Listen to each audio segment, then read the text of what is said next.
Welcome to ఆరు షెడ్యూ zone. మరి ఈ వీడియోలో మనం రానున్నటువంటి పోటీ పరీక్షల నేపథ్యంలో ఎండోమెంట్ ఆఫీసర్స్, అదేవిధంగా జూనియర్ అసిస్టెంట్కి సంబంధించి జనరల్ స్టడీస్, అదేవిధంగా రానున్నటువంటి ఎస్ఐ కానిస్టేబుల్ ఉద్యోగాలకు సంబంధించినటువంటి జనరల్ స్టడీస్ ప్రాక్టీస్ టెస్ట్లో భాగంగా ఈరోజు మన ముఖ్యమైనటువంటి ప్రాక్టీస్ ప్రశ్నల్లో భాగంగా ఆదేశిక సూత్రాలకు సంబంధించి చేస్తున్నామండి. మరి ఆదేశిక సూత్రాల్లో మొట్టమొదటి క్వశ్చన్ కనుక చూసుకున్నట్లయితే, భారతదేశంలో ఆదేశిక సూత్రాలు ఏ భాగంలో కలవు అని, భారత రాజ్యాంగంలో ఆదేశిక సూత్రాలు ఏ భాగంలో కలవు? మరి సరైన సమాధానం ఇక్కడ రాజ్యాంగంలో 4వ భాగంలో ఆదేశిక సూత్రాలు అయితే కలవండి, 4వ భాగంలో. మరి నెక్స్ట్ క్వశ్చన్ చూసినట్లయితే, ఆదేశిక సూత్రాలు భారతదేశము ఏ దేశం నుంచి గ్రహించింది? మరి సరైన సమాధానం చూసుకుంటే, భారతదేశము ఆదేశిక సూత్రాలను ఐర్లాండ్ రాజ్యాంగం నుంచి గ్రహించింది. ఆదేశిక సూత్రాల యొక్క ముఖ్య ఉద్దేశం ఏమిటి? ఏ ఉద్దేశంతో ఆదేశిక సూత్రాలను మనం తీసుకురావడం జరిగింది? మరి సరైన సమాధానం చూసుకుంటే, ఆదేశిక సూత్రాలు అనేటువంటివి శ్రేయోరాజ్య, ఆర్థిక సమానత్వం, అదేవిధంగా సామ్యవాద స్థాపన కోసం తీసుకురావడం జరిగింది. పైవన్నీ సరైనవే.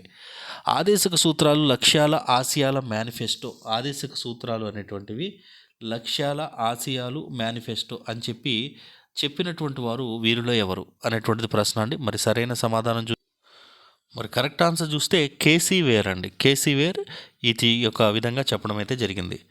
మన నెక్స్ట్ ప్రశ్న చూసుకుంటే, ప్రాథమిక హక్కుల కంటే ఆదేశిక సూత్రాలకు ప్రాధాన్యత ఇచ్చినటువంటి భారత రాజ్యాంగ సవరణ ఏది అనేటువంటిది ప్రశ్న అండి. మరి కరెక్ట్ ఆన్సర్ చూసుకుంటే, 42వ రాజ్యాంగ సవరణ ద్వారా ప్రాథమిక హక్కుల కంటే ఆదేశిక సూత్రాలకు ప్రాధాన్యత ఉందని తెలియజేయడం జరిగింది. రాజ్యాంగంలో నిర్దేశక నియమాలు ఏ విషయంలో ప్రాథమికమైనవిగా పరిగణిస్తారు అని చూస్తే, ఇక్కడ ఇచ్చినటువంటి అంశాల్లో ప్రభుత్వ పాలనాపరమైనటువంటి విషయాల్లో ప్రాథమికమైనదిగా పరిగణిస్తారు. మరి ఇక్కడ ఇచ్చినటువంటి మరొక ప్రశ్న, జాతీయ గీతాన్ని, జాతీయ పతాకాన్ని గౌరవించడం అనేటువంటి ఏ అంశానికి చెందుతుంది అని చూస్తే, సరైనటువంటి సమాధానం పౌరుడి యొక్క ప్రాథమిక విధికి సంబంధించినదండి. పౌరుడి యొక్క ప్రాథమిక విధికి సంబంధించింది. నిర్దేశక నియమాలు అనేటువంటివి రాజ్యాంగ మనస్సాక్షి. నిర్దేశక నియమాలు అనేటువంటివి రాజ్యాంగ మనస్సాక్షి, అంటే రాజ్యాంగ మనస్సాక్షి, రాజ్యాంగ సామాజిక తత్వాన్ని తెలుపుతాయి అని ఈ స్టేట్మెంట్ ఇచ్చింది ఎవరు అంటే గ్రాన్విల్ ఆస్టిన్ అండి. గ్రాన్విల్ ఆస్టిన్ మనకి ఫేమస్ స్టేట్మెంట్ ఆదేశిక సూత్రాలకు సంబంధించి ఇవ్వడం అయితే జరిగింది. ప్రాథమిక హక్కులు, ఆదేశిక సూత్రాలు ఒకదానికి ఒకటి అనుబంధాలు, పూరకాలు కానీ వేరువేరు మాత్రం కావు అని చెప్పి సుప్రీంకోర్టు ఒక కేసులో తీర్పు ఇచ్చింది. అది ఏ కేసులో అని చూస్తే, కరెక్ట్ ఆన్సర్ మనకి మినర్వా మిల్ కేసులో తీర్పు అయితే ఇవ్వడం జరిగిందండి. మరి ఆదేశిక సూత్రాలు ఎన్ని రకాలుగా వర్గీకరించబడ్డాయి అనేటువంటిది ప్రశ్న అండి.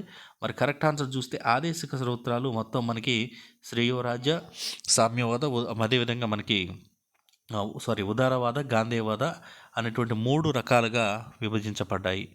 మరి మరొక ప్రశ్న చూసుకున్నట్లయితే, ఇక్కడ ఆదేశిక సూత్రాలకు సంబంధించి ఇక నిబంధనల్లో ఒకటి రాంగ్ ఉందండి. ఆ రాంగ్ ఉన్నటువంటి అంశం ఏమిటి అనేటువంటిది ప్రశ్న. మరి కరెక్ట్ ఆన్సర్ చూసుకుంటే, ఇక్కడ 44వ నిబంధన ఉచిత నిర్బంధ విద్య కాదండి. 44వ నిబంధన అనేటువంటిది ఉమ్మడి సివిల్ కోడ్ కాబట్టి ఇది రాంగ్ అనమాట. మరి ఇక్కడ ఇచ్చినటువంటి వాటిలో ఉచిత విద్యా సదుపాయాల గురించి, ఏర్పాటు గురించి తెలియజేసే ప్రకరణ ఏది అని అడిగాడు. మరి ఆదేశిక సూత్రాల్లో ఆర్టికల్ 45 మాత్రమే ఉచిత ఈ యొక్క నిర్బంధ విద్య గురించి తెలియజేసేటువంటి ఆర్టికల్. మరి ఇక్కడ ఇచ్చినటువంటి ఆర్టికల్స్లో ఒకటి తప్పు ఉందండి ఆదేశిక సూత్రాలకు సంబంధించి. మరి తప్పుగా ఉన్నటువంటి ఆదేశిక సూత్రం ఏది అంటే 51వ నిబంధన. ఇక్కడ నిరుద్యోగ భృతి అన్నాడు, అది కాదండి. 41వ నిబంధన నిరుద్యోగ భృతి, 51 అనేటువంటిది ప్రపంచ శాంతి. కాబట్టి ఆప్షన్ డి సరైనది కాదు.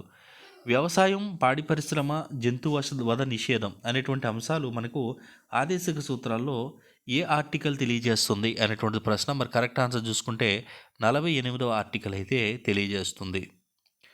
మరొక ముఖ్యమైనటువంటి ప్రశ్న ఏంటంటే, వసతిగా ఉన్నప్పుడు వీలైనప్పుడు మాత్రమే ఒక బ్యాంకు డబ్బు చెల్లించే చెక్కు లాంటిది ఈ ఆదేశిక సూత్రాలని విమర్శించినటువంటి వాడు ఎవరు అని చూస్తే, ఇక్కడ కేటీ షా మనకు ఈ విధంగా ఆదేశిక సూత్రాలను విమర్శించడం అయితే జరిగింది.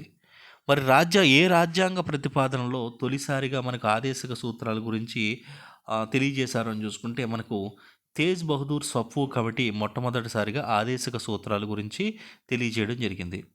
మరి ఇక్కడ ఇచ్చినటువంటి వాటిలో గాంధేయవాద సూత్రం కానటువంటిది ఏంటి అంటే ఇక్కడ ఇచ్చినటువంటి మూడిటిలో అంటే గోవధ నిషేధం, కుటీర పరిశ్రమలు, గ్రామ పంచాయతీ ఈ మూడు కూడా గాంధేయవాద. దేశానికి ఒక సివిల్ కోడ్ ఉండాలనేటువంటిది మాత్రం ఉదారవాద సూత్రం అన్నమాట. మరి మద్యపాన నిషేధము అనేటువంటి దాని గురించి తెలియజేసేటువంటి ఆర్టికల్ ఏది అంటే మద్యపాన నిషేధం గురించి మనకు ఏ ఆదేశక సూత్రాలు ఏ ఆర్టికల్ తెలుపుతుంది అంటే 47వ ఆర్టికల్ అండి. 47వ ఆర్టికల్ అనేటువంటిది మద్యపాన నిషేధం అని డైరెక్ట్గా చెప్పకపోయినా ప్రజలను మత్తు పానీయాల నుంచి కాపాడాలని తెలియజేస్తుంది. మరి ఇక్కడ ఇచ్చినటువంటి వాటిలో ఏది నిజం కాదు అనేది అడగడం జరిగిందండి. మరి 4 స్టేట్మెంట్స్లో ఏది నిజం కాదు అంటే ఇక్కడ ఇచ్చినటువంటి 3 కూడా సరైనవి అండి. 3 కూడా. 4వది మాత్రం చూడండి, ఆదేశక సూత్రాలు తొలుత రాజ్యాంగంలో లేవు, తర్వాత వచ్చాయన్నారు. అది కాదు. ఫస్ట్ నుంచి కూడా ఆదేశక సూత్రాలు రాజ్యాంగంలో ఉన్నాయి. ప్రాథమిక విధులు మాత్రమే మధ్యలో చేర్చబడ్డాయి. ప్రపంచంలో ఆదేశక సూత్రాలను అమలు చేసినటువంటి మొట్టమొదటి దేశం ఏది అనేటువంటిది ప్రశ్న అండి. మరి సరైన సమాధానము స్పెయిన్ అండి. స్పెయిన్ మొట్టమొదట అమలు చేసింది. మరి ఒక ముఖ్యమైనటువంటి ప్రశ్న చూసుకున్నట్లయితే సంక్షేమ రాజ్యం అనేటువంటి భావన రాజ్యాంగంలో ఏ భాగంలో కలదు అనేటువంటిది ప్రశ్న అండి. మరి సరైన సమాధానం చూసుకుంటే 4వ భాగంలో కలదు. సో మరి మరొక ముఖ్యమైనటువంటి ఇంపార్టెంట్ క్వశ్చన్ చూసుకుంటే భవిష్యత్తులో చేయబోయే అన్ని శాసనాలకు ఆదేశక సూత్రాలే మూలంగా ఉండాలి అని చెప్పిన వాడు ఎవరు అంటే ఇక్కడ ఇచ్చిన వారిలో డాక్టర్ బిఆర్ అంబేద్కర్ ఈ విధమైనటువంటి స్టేట్మెంట్ ఆదేశక సూత్రాల గురించి ఇవ్వడం జరిగింది. నా ఆలోచనలో సామ్యవాదం అంటే రాజ్యాంగంలో ప్రతి వ్యక్తి ఎదుగుదలకు సమాన అవకాశాలు ఉండడమే సామ్యవాదము అని సామ్యవాదాన్ని గురించి స్టేట్మెంట్ ఇచ్చినటువంటి వ్యక్తి ఎవరు అంటే మనకి కరెక్ట్ ఆన్సర్ జవహర్లాల్ నెహ్రూ అండి. ఆదేశక సూత్రాలు సక్రమంగా అమలుపరిచినట్లయితే దేశం అనేటువంటిది మనకు భూతల స్వర్గంగా మారిపోతుంది అని చెప్పిన వాడు ఎవరు అంటే మనకి ఎంసీ చాగ్లా ఇది చెప్పడం జరిగింది. ఆదేశక సూత్రాలు ప్రతి సంవత్సరం జనవరి 1న ఆడంబరంగా తీసుకున్నటువంటి నిర్ణయాలు అని చెప్పి వాటిని తర్వాత గుట్టుచప్పుడు కాకుండా మీరేటువంటి నిర్ణయాలుగా విమర్శించింది ఎవరు అని చూస్తే నజీరుద్దీన్ ఆదేశక సూత్రాలను ఈ విధంగా విమర్శించడం అయితే జరిగింది. ఆదేశక సూత్రాలను 1935 భారత ప్రభుత్వ చట్టంలో ఇన్స్ట్రుమెంట్ ఆఫ్ ఇన్స్పెక్షన్తో పోల్చినటువంటి వాడు వీరులో ఎవరు అంటే మరి కరెక్ట్ ఆన్సర్ ఇక్కడ మనకు బిఆర్ అంబేద్కర్ 1935 చట్టంతో పోల్చడం అయితే జరిగింది. ఆదేశక సూత్రాలను అమలుపరచడంలో గనక ప్రభుత్వం విఫలమైతే ఏం చేయొచ్చు వ్యక్తి అని చెప్పేసి ఇక్కడ అడగడం జరిగిందండి. ఆదేశక సూత్రాలు ప్రభుత్వం అమలు చేసినా అమలు చేయకపోయినా మనం కోర్టులకు ఆశ్రయించడానికి అవకాశం అయితే లేదు. ఎందుకంటే 37వ ఆర్టికల్ని అనుసరించి అవి చట్టబద్ధమైనవి కాదు కనుక. పనికి తగిన వేతనం కార్మికులకు అందించాలి. పనికి తగిన వేతనం అనేటువంటిది కార్మికులకు మనం అందించాలి అని చెప్పి ఒక ఆదేశక సూత్రం అనేటువంటిది మనకు తెలియజేస్తుందండి. మరి ఆ విధంగా తెలియజేసేటువంటి ఆదేశక సూత్రము ఏది అనేటువంటిది ఇక్కడ ప్రశ్న. మరి కరెక్ట్ ఆన్సర్ చూసుకుంటే 43. గ్రామీణ స్వపరిపాలన గురించి రాజ్యాంగంలో ఎక్కడ సూచించబడింది అనేటువంటిది ప్రశ్న అండి. మరి కరెక్ట్ ఆన్సర్ చూసుకుంటే ఆదేశక సూత్రాల్లో మనకి గ్రామీణ స్వపరిపాలన అంశాన్ని గురించి తెలియజేయడం జరిగింది. మరి భారత రాజ్యాంగంలో మాగ్నా కార్టా అనేటువంటిది ఏ పార్ట్లో ఉంది అనేటువంటిది ప్రశ్న అండి. ఈ ప్రశ్నకు సమాధానం మీరు మన 6 షెడ్యూల్ జోన్ ఛానల్ టెలిగ్రామ్ గ్రూప్లో ఇవ్వండి. దీనికి మీకు ఒక 100 రూపాయలు ఫోన్పే కానీ గూగుల్ పే కానీ మీకు చేయబడుతుంది. ఇక్కడ ఇచ్చినటువంటి వాటిలో భిన్నమైన ఆర్టికల్ గుర్తించండి అన్నాడండి. ఇక్కడ ఇచ్చినటువంటి వాటిలో భిన్నమైన ఆర్టికల్ ఏంటి అంటే 350A, 21A, 45 3 ఆర్టికల్స్ కూడా ప్రాథమిక విద్యకు సంబంధించినవి. 14వ ఆర్టికల్ మాత్రం సమానత్వపు హక్కుకు సంబంధించింది. కాబట్టి ఇక్కడ ఇచ్చినటువంటి వాటిలో భిన్నమైనది ఆర్టికల్ 14 అనేటువంటిది భిన్నమైనదండి.